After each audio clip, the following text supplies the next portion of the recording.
ગોડાઉનમાં લાગી આગ.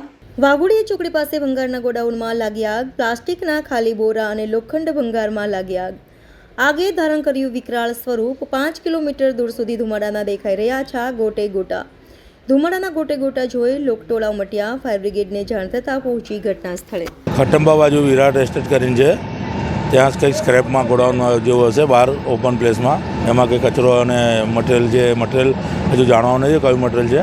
અને એમાં એક ફાયરનો કોલ મળતા જ ગાજરડી પાણીગેટની સ્ટાફ અને ગાજરડીની સ્ટાફ એ બંને મળીને કુલ 6-7 ગાડીઓ અહીં સ્ટાફને લઈને આ કંટ્રોલમાં છે. વારંવાર દર વર્ષે લાગે એનું કારણ શું, રીઝન શું?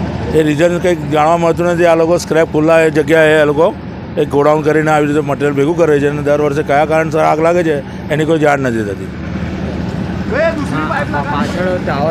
પાછળ એક ટાવર છે, એ જો કંટ્રોલમાં ના આવતો હોય એને પણ એક આર્થિક નુકસાન થાય તેવી પરિસ્થિતિ હતી. વારંવાર આગ લાગવાથી આની કંઈક ફાયર સેફ્ટીનું કંઈક બંદોબસ્ત કરવામાં ધ્યાન દોર્યું? હા, અમે ધ્યાન દોરેલું. ગયા વર્ષે બી ફાયર થઈ હતી, આના પહેલાં બી ફાયર એકવાર થઈ હતી. એમને નોટિસ આપેલી હતી કે ભાઈ આવી રીતે ફાયર સિસ્ટમ માટે કંઈક પણ ઇક્વિપમેન્ટ્સ તમે રાખો એવી રીતે કે જેથી કરીને નુકસાન ના થાય, આગ ના થાય.